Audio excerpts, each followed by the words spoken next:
روحانی طور پر مضبوط ہونے کے لیے کیا کرنا چاہیے؟ جسم کے لیے تو سب کو پتہ ہے کہ بھئی ہم کھانا بھی کھاتے ہیں، صبح اٹھتے ہیں، دانت بھی صاف کرتے ہیں، شاور بھی لیتے ہیں، بہت اہتمام کرتے ہیں. جسم بیمار ہو تو دوائی لیتے ہیں، وٹامنس لیتے ہیں. روح بیدار ہو، تر و تازہ ہو، مضبوط ہو، اس کے لیے کیا کرنا چاہیے؟ دیکھیے ایک چیز سمجھیے کہ جسم یہیں کی غذا کھا کر تیار ہوا، زمین سے، اور تیار ہوا. یعنی ہم کوئی بھی شے کھاتے ہیں وہ کہاں سے آتی ہے؟ زمین سے. ایون کہ ہم گوشت بھی کھاتے ہیں نا، میٹ، تو جانور گھاس کھاتے ہیں، دانے کھاتے ہیں، اور پھر اس کے بعد ہم اس حلال جانور کو کھا جاتے ہیں. تو بنیادی طور پر ساری چیزیں آتی کہاں سے ہیں؟ تو یہ باڈی چونکہ زمین سے بنی ہے، تیار ہوئی ہے، تو اگر کوئی خرابی آتی ہے تو اس کا علاج بھی زمین سے ہو جاتا ہے. یعنی دوائیں، میڈیسن بھی یہیں سے تیار ہوتی ہے. لیکن روح جو ہے وہ یہاں کی نہیں ہے، تو روح کا علاج بھی یہاں کی دواؤں سے نہیں ہوگا. تو آئیے آج وہ 7 ایسی باتیں جو روحانی ترقی کے لیے بڑی ضروری ہیں وہ ہم سنتے ہیں. قرآن کریم کی سورہ مبارکہ ہے سورہ مزمل. اس کی جو ابتدائی 10 آیتیں ہیں، ان 10 آیتوں میں اللہ رب العزت نے یہ بات ہمیں سمجھائی ہے. ویسے تو محبوب مکرم شفیع اعظم صلی اللہ علیہ وآلہ وسلم پر یہ وحی نازل ہوئی، حضور کے بارے میں ارشاد ہوا، لیکن حضور کی برکت سے یہ وہ راز آپ کی امت کو بھی نصیب ہوئے. فرمایا بسم اللہ الرحمن الرحیم، یا ایہا المزمل، اے چادر اوڑھنے والے. حضور چادر اوڑھی ہوئی ہے، اور رات کو میرے حضور بہت عبادت فرماتے، بہت زیادہ رات کو قیام اللیل کا اہتمام فرماتے حضور. وہ جو منظر ہے کہ چادر ہے، حضور نے کملی اوڑھی ہوئی ہے، اور ارشاد ہوتا ہے یا ایہا المزمل، اے چادر والے، اے کملی والے. کملی کہتے ہیں چادر کو. اے کملی والے. حضور کی زلفوں کی بات آئی تو فرمایا واللیل، اے زلفوں والے، سیاہ زلفوں والے. چہرے کی بات آئی تو فرمایا والضحیٰ، وہ خدا نے ہے مرتبہ تجھ کو دیا، نہ کسی کو ملے نہ کسی کو ملا، کہ کلام مجید نے کھائی شہا، تیرے شہر و کلام و بقا کی قسم. لا اقسم بہذا البلد، تیرے شہر و کلام و بقا کی قسم. تیرا مسند ناز ہے عرش بری، تیرا محرم راز ہے روح امی. توئی سرور ہر دو جہاں ہے شہا، تیرا مثل نہیں ہے خدا کی قسم. ہے کلام الہی میں شمس الضحیٰ، تیرے چہرہ نور فضا کی قسم. قسم شب تار میں راز یہ تھا، کہ حبیب کی زلف دوتا کی قسم. تو فرمایا یا ایہا المزمل، اے چادر والے محبوب، قم اللیل الا قلیلا، رات کو قیام کرو مگر تھوڑا. رات کو قیام کرو. حضور پوری رات عبادت میں گزار دیتے، اپنے رب کی یاد میں پوری رات. تو اللہ نے فرمایا قیام کرو مگر الا قلیلا. تو پھر فرمایا نصفہ او انقص منہ قلیلا، آدھی رات قیام کرو یا اس سے کچھ کم کر لو. او زد علیہ ورتل القرآن ترتیلا، یا اس میں کچھ اضافہ کر لو. آدھی رات قیام کرو، پوری رات محبوب آپ قیام کرتے ہو، آدھی رات کر لو، تھوڑا سا کم کر لو، زیادہ کرو، محبوب جتنا دل چاہے کرو. اب رب اپنے محبوب کو ارشاد بھی فرما رہا ہے، فرمان بھی جاری ہو رہا ہے، لیکن محبوب کی دل جوئی بھی کی جا رہی ہے سبحان اللہ سبحان اللہ. کہ محبوب پوری رات، آدھی رات کر لو، تھوڑا سا زیادہ کر لو، کم کر لو، کیونکہ وہ جو محبوب کو اپنے خالق کی عبادت کر کے جو لذت حاصل ہوتی ہے، تو ایک دم اس میں کمی ہو جائے نا تو وہ بھی تو محسوس ہوتا ہے. تو میں ٹھیک ہے تھوڑا کم کر لو، تھوڑا زیادہ کر لو، جو دل کرے کر لو، سبحان اللہ سبحان اللہ. مگر رات کی عبادت کو اللہ نے پسند فرمایا. پھر فرمایا دیکھیے انا سنلقی علیک قولا ثقیلا، بے شک ان قریب ہم تم پر ایک بھاری بات ڈالیں گے. یعنی محبوب ابھی تو چند لوگ ہیں، یہ چونکہ سورہ مزمل ابتدائی طور پر نازل ہوئی، ابھی تبلیغ کا حکم نہیں آیا، وہ سورہ مدثر میں آیا ہے. تو دیکھیے کہ فرمایا کہ ان قریب ہم آپ پر ایک بھاری ذمہ داری ڈالیں، کیونکہ ان قریب جو ہے وہ کام بھی بڑھے گا، ذمہ داریاں بھی بڑھیں گی. ابھی تو چند اصحاب بیٹھے ہوئے ہیں، جب کام بڑھے گا، ذمہ داریاں بڑھیں گی تو مخالفت بھی بڑھے گی، آزمائش بھی بڑھے گی. تو یہ بات کہ بعد میں جب کام بڑھ جائے گا تو یہ پوری رات کا قیام کرنا، پھر پورے دن مصروف رہنا بہت مشکل ہو جاتا ہے، کیونکہ اللہ نے اپنے محبوب کو لباس بشر میں بھیجا ہے، تو بشری تقاضے بھی ہیں. رات کی عبادت میں جو دوسرا کام ہے وہ ہے ورتل القرآن ترتیلا، اور قرآن کو ٹھہر ٹھہر کر پڑھو، یعنی سمجھ کر پڑھو. سبحان اللہ سبحان اللہ. یہ دو کام روحانیت کے لیے، یہ دو کام بہت ہی زیادہ ضروری ہے. پہلا کام کیا ہے؟ رات کی عبادت، جسے ہم تہجد کہتے ہیں، قیام اللیل تہجد ہے. تہجد کے لیے رات کو سونا ضروری ہوتا ہے. اور وہ کیوں ضروری ہے؟ اس کی بھی کئی وجوہات ہیں. ایک تو بندہ جب سو کر اٹھتا ہے تو ذہنی طور پر فریش ہوتا ہے، ذہنی طور پر، کیونکہ سارے دن کی جو تھکان ہوتی ہے، جب آپ 2-4 گھنٹے سو جاتے ہیں، 2 گھنٹے سوتے ہیں، یا پاور نیپ ہی لے لیں، تھوڑی دیر سو جائیں، جب آپ بیدار ہوتے ہیں تو کیا ہوتا ہے؟ ذہن آپ کا فریش ہو چکا. اور پھر جب بندہ اٹھتا ہے نیند سے تو بالکل فریش ہوتا ہے. اور اس حالت میں رات کا قیام، کیونکہ رات کا قیام جو ہے نا یہ اللہ کو بہت محبوب ہے، یہ یاد رکھیے گا. آگے یہ بات ارشاد فرمایا ان ناشیۃ اللیل ہی اشد وطئا واقوم قیلا، بے شک رات کو قیام کرنا زیادہ موافقت کا سبب ہے اور بات خوب سیدھی نکلتی ہے. ہم لوگ کہتے ہیں نا یار بڑا موافق ماحول تھا، یار بہت اچھا لگا وہاں پہ. تو عبادت کے لیے رات کا جو وقت ہے وہ بڑا موافق ہے، رات کا وقت، کیونکہ وہ یکتا ذات ہے، وہ وحدہ لا شریک ہے، وہ تنہا ہے، واحد ہے. اور جب بندہ تنہائی میں بیٹھ کر اس کو یاد کرتا ہے، دیکھیے دن میں آپ لاکھ چاہیں نا کہ یکسوئی حاصل ہو جائے، نہیں ہو پاتی. کبھی فون بج رہا ہے، کبھی نماز میں بھی آ کے کھڑے ہوئے ہیں تو خیال آ رہے ہیں، آتے ہیں نا خیالات. لیکن رات کی جو نماز ہے نا وہ یکسوئی حاصل کرنے کے لیے بہت اہم ہے. اور پھر دوسری بات جو اس سے بھی اہم ہے وہ یہ کہ اگر آپ کو کوئی بات اپنے رب سے کرنی ہے تو وہ رات کا وقت ہے. ایسا وقت ہے جب کوئی آپ کو دیکھ نہیں رہا ہوتا. بھئی آپ گھر میں نماز پڑھ رہے ہیں، دن میں کوئی دیکھ رہا ہے، آفس میں پڑھ رہے ہیں، مسجد میں پڑھ رہے ہیں، کبھی دل میں خیال آ رہا ہوتا ہے کبھی. لیکن رات کو آپ اٹھے ہیں تو فقط اپنے رب کے لیے. دوسری بات یہ کہ دن کی نماز آپ پر فرض ہے، آپ نے ادا کرنی ہی کرنی ہے، لیکن رات کی نماز آپ پر فرض نہیں ہے. رات کی نماز فرض نہیں ہے. ہاں حضور علیہ السلام پر تہجد کی نماز بھی فرض تھی. تہجد کی نماز پڑھنا حضور کا طریقہ ہے.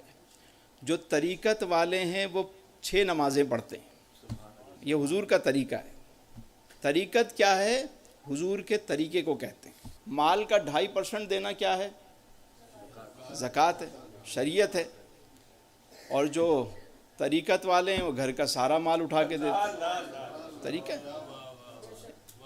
بات سب بھائی، جسم کو پاک ہونا، جگہ کا پاک ہونا، لباس کا پاک ہونا، یہ شریعت ہے اور نماز کے لیے ضروری ہے، طہارت ہے یہ۔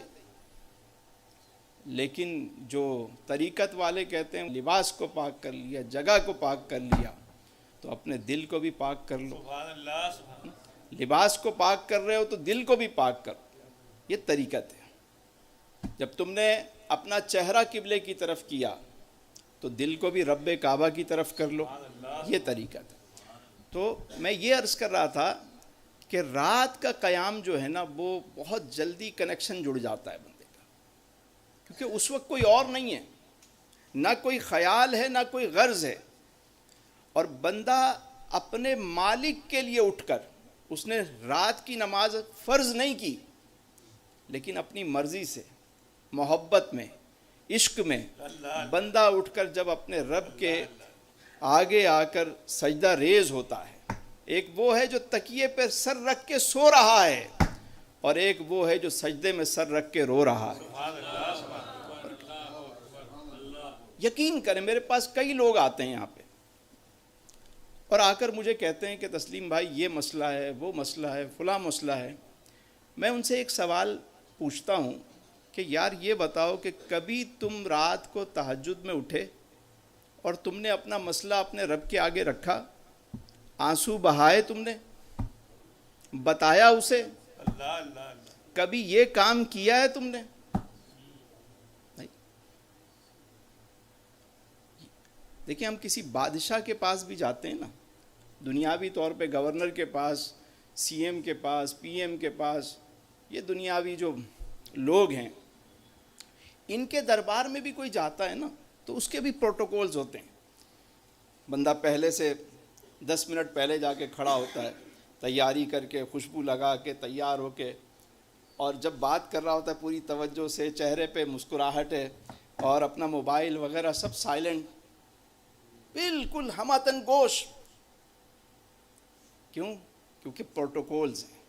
اور جب خالق کے پاس ہم کھڑے ہوتے ہیں، ادھر توجہ، ادھر توجہ، ادھر توجہ، یکسوئی ہے ہوتی ہی نہیں ہے۔ وہ تو سب جاننے والا ہے نا کہ صرف یہ الفاظ کا سہارا لے رہا ہے یا دل میں بھی وہ بات کر رہا ہے۔ اورنگزیب عالمگیر بادشاہ تھا، ایک مرتبہ وہ اجمیر شریف گیا، خواجہ خواجگان معین الحق والدین کے مزار پر سلام کرنے وہ پہنچا، دیکھا کہ ایک نابینا کھڑا ہوا ہے، صدا لگا رہا ہے۔ بادشاہ جب قریب پہنچا تو کہہ رہا ہے اللہ مجھے آنکھیں دے دے، لوگوں سے بھی کہہ رہا ہے میرا بھلا کر دو، اور کبھی وہ رب سے فریاد کر رہا ہے، کبھی لوگوں سے فریاد کر رہا ہے۔ تو اورنگزیب وہاں کھڑا ہو گیا، اس نے کہا کب سے کھڑے ہو میاں؟ کہا ایک عرصہ ہو گیا، یہ دعائیں مانگے جا رہا ہوں۔ آنکھیں ملی؟ نہیں ملی۔ اس نے کہا مجھے جانتے ہو؟ کہا نہیں صاحب۔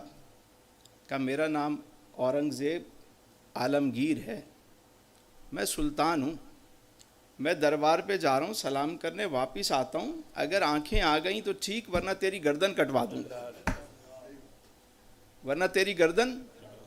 دوں گا، بادشاہ چلا گیا۔ اب وہ نابینا جو تھا کہنے لگا میرے مالک پہلے تو آنکھوں کا مسئلہ تھا، اب تو جان کے لالے پڑ گئے۔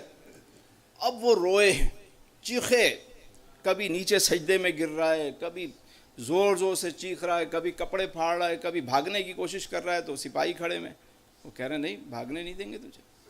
آخر وہ سجدہ ریز ہو گیا، اتنا گڑ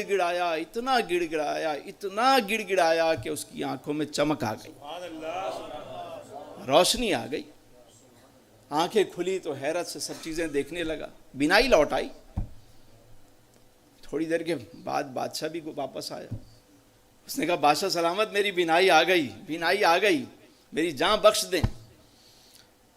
بادشاہ نے کہا مبارک ہو۔ اس نے کہا تجھے پتہ ہے تو مانگ تو ایک عرصے سے رہا تھا، لیکن آج جب تو نے دعا مانگی صرف تیرے ہاتھ نہیں اٹھے، آج تیرا پورا وجود دعا بن گیا۔ تو دعا قبول ہو گئی۔ جب رات کو بندہ اٹھے نا کبھی اپنی فریاد لے کر، یقین کرے اور اپنے رب کے آگے سجدہ ریز ہو جائے، پورا وجود جب آپ کا دعا بنتا ہے، ایک ایک انگ جب بول رہا ہوتا ہے اور پورے یقین کے ساتھ جب دعا ہو رہی ہوتی ہے کہ وہ سننے والا دیکھنے والا ہے۔ جب ہم بڑے بڑے الفاظ اور بڑے بڑے انداز سے بس دعائیں مانگ رہے ہوتے ہیں، رٹی رٹائی باتیں کر رہے ہوتے ہیں، وہ سب جاننے والا ہے۔ انہ علیم بذات الصدور، دلوں میں وسوسے آتے ہیں ان سے بھی واقف ہے۔ ہم کس کو دھوکہ دے رہے ہوتے ہیں؟ ہمارے ایک دوست تھے علی بھائی، ایک اچھے بزنس مین ہیں، حالات بگڑ گئے، چیزیں قابو میں نہیں آ رہی، کہتا ہے میں نے ہر دروازہ کھٹکھٹایا، جو میں کر سکتا تھا میرے بس میں تھا میں نے سب کیا، لیکن کام نہیں بن رہا، مرض بڑھتا گیا جوں جوں دوا کی۔ کہتا ہے ایک دن پتہ نہیں کیا ہوا، میں بستر پہ لیٹا ہوا تھا، نیند تو ویسے ہی نہیں آ رہی تھی، بس اچانک میرے ذہن میں یہ بات آئی کہ یار سب طرف تو میں دیکھ چکا ہوں، جو میرا مالک ہے میں نے اس سے ابھی تک بات نہیں کی، اور بات کی بھی ہے تو بے توجہی میں کی۔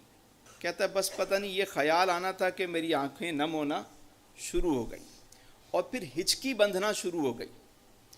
لیکن دعا کے قبولیت کے وقت نا ہچکی بندھی ہوئی ہونی چاہیے، وہ جو خاص لمحہ ہوتا ہے جب بندہ بالکل اپنی بے بسی لاچاری ظاہر کر رہا ہوتا ہے، بے خود ہو جاتا ہے۔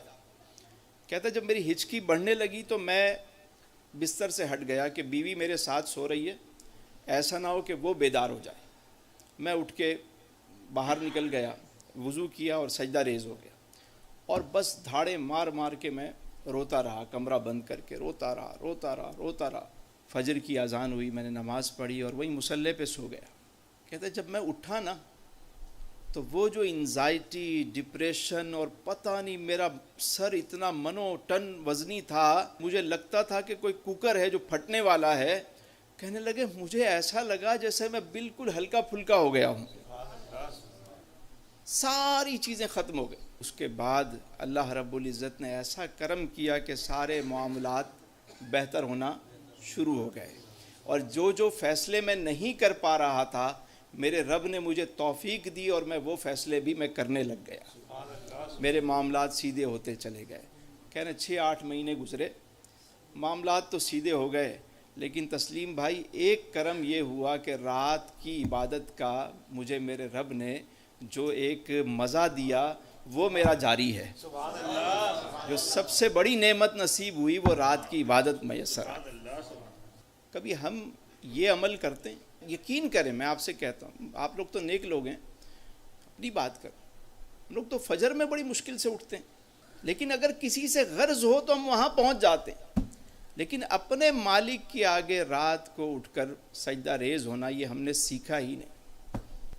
تو اللہ فرما رہا ہے بے شک رات کو قیام کرنا زیادہ موافقت کا سبب ہے اور بات خوب سیدھی نکلتی ہے۔ 2 کام کرنے، اگر تہجد میں اٹھیں 2 کام کریں۔ اچھا، اٹھنے والے بھی 2 طرح کے ہوتے ہیں رات کو۔ ایک تو وہ ہے جو عابد ہے، اٹھا جلدی سے، اچھا ٹائم ہو گیا بس جلدی سے نماز پڑھ، 2 پڑھ لی، 4 پڑھ لی، بس جلدی سے پڑھنی ہے، بس نماز پڑھ لی۔ جیسے عام نماز پڑھنی ہے ویسے تہجد بھی پڑھنی ہے۔ ایک عابد ہے اور ایک عاشق ہے۔ عاشق کہتا ہے محبوب سے ملنے کا وقت ہو گیا ہے، اور وہاں وہ اپنے مسائل عرضیہ نہیں رکھتا، کیونکہ وہ جانتا ہے کہ وہ سب جاننے والا ہے، بس وہ اسی کے لیے اٹھ کر سجدہ ریز ہوتا ہے، اس کو راضی کرتا ہے، کام خود ہی بن جاتے ہیں، ہم کیا بتائیں گے، وہ سب جاننے والا ہے۔ تو عاشق کہتا ہے وہ تو میرا محبوب ہے، سب جانتا ہے۔ اور پھر فرمایا ان لک فی النہار سبحا طویلا، بے شک دن میں تو تمہیں بہت سے کام ہیں، دن میں ہمیں بہت سے کام ہوتے ہیں، اسی لیے اللہ نے فرمایا کہ دن میں تمہیں بہت سارے کام ہوتے ہیں، تمہیں آفس بھی دیکھنا ہے، گھر بھی دیکھنا ہے، مختلف امور تمہیں دیکھنے ہیں۔ رات میں ہم رات میں اٹھ کر روتے ہیں جب سارا عالم سوتا ہے، اور اللہ کو مخلص لوگ پسند ہیں۔ پہلی بات یہ ہے کہ رات کا قیام ضروری ہے۔ دوسری بات یہ ہے کہ اٹھنے کے بعد قرآن پڑھنا ہے۔ کیا پڑھنا ہے؟ اور قرآن ٹھہر ٹھہر کر پڑھنا ہے۔ میں قرآن پڑھنے کا طریقہ آپ کو بتاؤں، جب بھی قرآن پڑھیں تو ایک آیت پڑھیں اور اس پہ غور کریں، بھلے آپ 4 آیتیں پڑھ لیں، پورا پارہ ختم نہ کریں، لیکن توجہ سے پڑھیں اور دیکھیں کہ میرا رب مجھ سے کیا فرما رہا ہے۔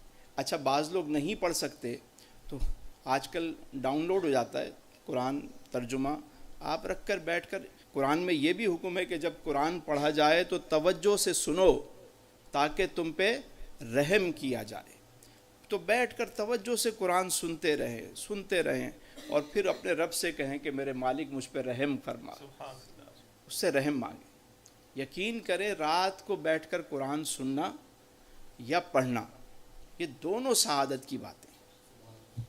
تو آگے رمضان کریم کا مہینہ بھی آ رہا ہے، ہمارے بزرگوں کا تو معمول تھا۔ علامہ اقبال کے بارے میں آتا ہے کہ آخری وقت میں انہوں نے ساری کتابیں دے دیں، صرف ایک کتاب ان کے پاس تھی اور وہ قرآن کریم، اور اس میں بھی کئی صفحات ایسے تھے کہ جن میں سیاہی مٹ چکی تھی، رونے کی وجہ سے روتے رہتے قرآن پڑھتے رہتے، روتے رہتے قرآن پڑھتے رہتے، اور سیاہی اس وقت تو ہاتھ سے لکھے جاتے تھے، سیاہی مٹ چکی ہوتی تھی، پڑھتے رہتے تھے، روتے رہتے تھے، پڑھتے رہتے تھے۔ سیدنا علی المرتضیٰ شیر خدا کرم اللہ وجہ الکریم فرماتے ہیں کہ جب میرا دل چاہتا ہے کہ میں اپنے رب سے کلام کروں تو میں نماز پڑھتا ہوں، اور جب میرا دل چاہتا ہے کہ میرا رب مجھ سے کلام کرے تو میں قرآن پڑھتا ہوں۔ تو کبھی قرآن کو لے کر بیٹھیں۔ ہمارے تو گھروں میں بھی اتنا اونچا قرآن ہوتا ہے کہ اس پر تہ جمی بھی ہوتی ہے، کوئی قسم کھانی ہو، کوئی مر گیا، کوئی فوتگی ہو گئی تو قرآن لے آؤ۔ ہم نے تو قرآن کو، یا بیٹی کو رخصت کر رہے ہیں تو اس کے سر پہ لے کے چل رہے ہیں، رسموں کے لیے، قسموں کے لیے ہم نے قرآن کو رکھ لیا۔ کبھی قرآن کو بیٹھ کر پڑھنا، اور وہ بھی تنہائی میں رات کو اٹھ کر پڑھنا، تو کیا خیال ہے؟ آج سے ارادہ کرتے ہیں اگر رات میں کوئی نہیں اٹھ سکتا تو فجر کی نماز کے بعد قرآن لے کے بیٹھ جائے۔ کوشش تو کریں، آپ کوشش کریں گے تو چیزیں خود بخود، وہ بے نیاز کا کلام ہے، ٹھیک ہے، اس کو غرض نہیں ہے۔ آپ ایک قدم بڑھیں گے، قرآن آپ کو اور قریب کرے گا، اور قریب کرے گا۔ آپ دور ہوں گے، وہ بے نیاز کا کلام ہے، پرواہ ہی نہیں ہے۔ پڑھنے میں فائدہ سراسر کس کا ہے؟ ہمارا ہے۔ پھر اگلی بات ارشاد فرمائی میرے رب نے، سبحان اللہ، دیکھیے، وَاذْكُرِ اسْمَ رَبِّكَ وَتَبَتَّلْ إِلَيْهِ تَبْتِيلًا، اور اپنے رب کا نام یاد کرو اور سب سے ٹوٹ کر اسی کے بنے رہو۔ جب تم بیٹھے ہو، وَاذْكُرِ اسْمَ رَبِّكَ، اور اپنے رب کو یاد کرو۔ لیکن ہم کہتے ہیں نا کہ یار ذکر کا مطلب کیا ہے؟ یاد ہے۔ کہ ہم کہتے ہیں یار ابھی آپ کا ذکر کر رہے تھے، آپ آ گئے، مطلب آپ کو یاد کر رہے تھے۔ اللہ فرما رہا ہے کہ سب سے ٹوٹ کر، سب سے ہٹ کر میرا ذکر کرو بیٹھ۔ تو وہ جو رات کا لمحہ ہے جب سب سے کٹ کے آپ بیٹھتے ہیں اور اس کی یاد کے لیے بیٹھتے ہیں۔ سبحان اللہ، سبحان اللہ، اللہ اکبر، اللہ اکبر۔ اگلی بات ارشاد فرمائی، رب المشرق والمغرب لا الہ الا ہو فاتخذہ وکیلا۔ وہ مشرق اور مغرب کا رب ہے اور اس کے سوا کوئی معبود نہیں، تو تم اسی کو اپنا کارساز بناؤ۔ اس سے زیادہ کیا وضاحت کے ساتھ بات ہوگی کہ وہی مشرق کا رب ہے، وہی ہر چیز اس کے دستے قدرت میں، اسی کو اپنا وکیل بناؤ، کارساز بناؤ، مانگو اس سے، وہ دینے والا ہے۔ ایک سجدہ جسے انسان گرہ سمجھتا ہے، دیتا ہے آدمی کو 1000 سجدوں سے نجات۔ جب ہم اس ایک کے آگے نہیں جھکتے نا تو پھر وہ در در پہ جھکا دیتا ہے۔ اور جو بندہ اپنے رب کے ساتھ تعلق کو جوڑتا ہے، مضبوط کرتا ہے، اسی کو اپنا کارساز سمجھتا ہے، اسی کو اپنا حال دل سناتا ہے، اللہ اور اس کے رسول سے سچی محبت کرتا ہے۔ لجپال پریت نو توڑ دے نہیں، جیندی باں پھڑ لیں انہوں چھوڑ دے نہیں۔ یقین کرے، بس عقیدہ ایمان مضبوط ہونا چاہیے۔ ہمارے یقین اور عقیدے اتنے کمزور ہو گئے ہیں، اب تو اس طرح کی گفتگو کریں، توحید کی بات کریں، یہ بیان کریں تو لوگ حیرت سے دیکھ رہے ہوتے ہیں کہ کیسی بات کر رہے ہیں. کوئی قصے سنائیں، کہانیاں سنائیں تاکہ ہم نعرے لگائیں. رب کا قرآن سناؤ اور رب کی بات کرو، لوگ حیرت سے دیکھ رہے ہوتے ہیں. میرے دوستو، اگر نجات چاہتے ہیں نا تو قرآن سے اپنے تعلق کو جوڑ لیں، یہی کامیابی ہے. اور پھر آخری بات جو آج کے اس عنوان میں 10ویں آیت ہے اسی سورہ مزمل کی، وہ سنیے. فرمایا وَاصْبِرْ عَلَىٰ مَا يَقُولُونَ وَاهْجُرْهُمْ حَجْرًا جَمِيلًا، اور کافروں کی باتوں پر صبر کرو اور انہیں اچھی طرح چھوڑ دو. لوگوں کی باتوں پر صبر کرو. جو روحانی ترقی چاہتا ہے اس کے لیے یہ بڑا ضروری ہے کہ وہ لوگوں کی باتوں پر زیادہ توجہ نہ دے، نہ الجھے کسی سے. صبراً جمیلا، صبر جمیل کس کو کہتے ہیں؟ خوبصورت صبر کو. ایک تو تکلیف آئی اور بندے کو پھر صبر تو آ ہی جاتا ہے. جب تکلیف آئی اس وقت جو آپ کا ری ایکشن ہے، اگر وہ اچھا ری ایکشن ہے تو یہ صبر جمیل. بعد میں تو قرار آ ہی جاتا ہے، صبر آ ہی جاتا ہے بندے کو. 2-4 دن کے بعد تو بندہ ویسے ہی ٹھنڈا ہو جاتا ہے. لیکن جب کوئی معاملہ ہوا، وہ جو فرسٹ ایکشن ہے آپ کا، وہ بتاتا ہے آپ کو کہ آپ نے صبر کیا یا نہیں کیا. یہ یاد رکھیے گا. اور ایک بات عرض کروں کہ جب تکلیف آتی ہے نا کوئی، تو یاد رکھیں وہ تکلیف اس وقت تک تکلیف ہوتی ہے کہ جب تک ہم اس کو پیتے نہیں ہیں، جب تک ہم ایکسیپٹ نہیں کرتے. اور جب ہم اس کو پی لیتے ہیں تو وہ تکلیف ختم ہو جاتی ہے. یعنی اس وقت تک ہی تکلیف ہے جب تک ہم نے ایکسیپٹ نہیں کیا. اور صبر کا مطلب ہے کہ آپ نے اس کو ایکسیپٹ کر لیا. اب آہستہ آہستہ. اور پھر صبر والوں کے لیے تو اللہ نے خوشخبری بھی رکھی ہے، وَبَشِّرِ الصَّابِرِينَ، کہ خوشخبری ہے صبر کرنے والوں کی. تو لائف میں کبھی بھی کوئی جو پہلا ایکشن ہے اس کو دیکھ لے گا کہ میں نے کیا دیا. اگر کوئی تکلیف آئی، آپ ایسا جملہ کہا خیر کا، اللہ خیر کرے گا، خیر ہوگی، خیر ہوگی. بابا جی سے پوچھا کہ صبر جمیل کیا ہے؟ فرمایا کڑوا پیالہ ایسے پی جانا جیسے میٹھا شربت ہو، صبر جمیل ہے. ہر ایک کڑواہٹ ہوتی ہے اس میں، لیکن ایسے پی جانا کہ جیسے وہ میٹھا شربت. پی گئے، صبر جمیل.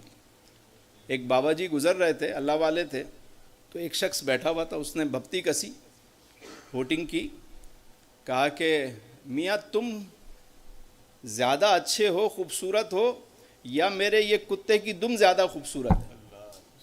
اب ری ایکشن دیکھنا. تو بابا جی خاموش ہو گئے. تھوڑی دیر کے بعد فرمانے لگے بیٹا اگر میرا خاتمہ ایمان پر ہوا تو میں اچھا، اور اگر میرا خاتمہ ایمان پر نہیں ہوا تو تمہارے کتے کی دم مجھ سے اچھا. یعنی ایسا جواب دیا اور صبر کیا اس کی بات پہ کہ وہ بھی لاجواب ہو گیا اور سوچنے پر مجبور ہو گئے. ایک اللہ والے تھے، وہ جا رہے ہیں تو کسی نے ساتھ میں مریدین بھی تھے اور وہ سب ایک پورے پروٹوکول میں چل رہے ہیں. اوپر سے کسی نے تشت بھر کے خاک ڈال دی، وہ راکھ جو ہوتی ہے نا وہ ڈال دی.